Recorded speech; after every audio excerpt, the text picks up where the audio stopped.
এই যে আমাদের দেখেন উত্তর মহারাজপুর ঈদগাহ ময়দানের অবস্থা।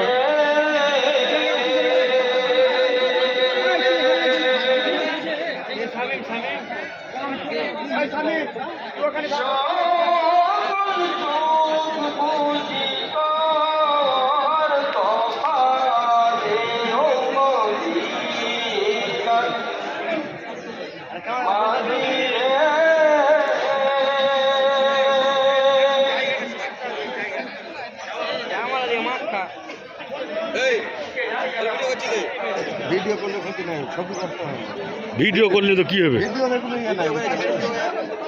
ফেসবুকে ছাড়লে তো কি হলো।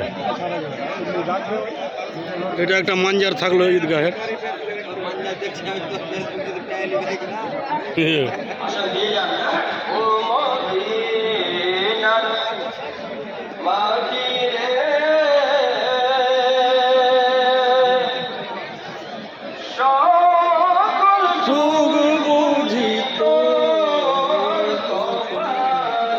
এবার ঈদগাহ পুরা হয়নি কিন্তু ফুল।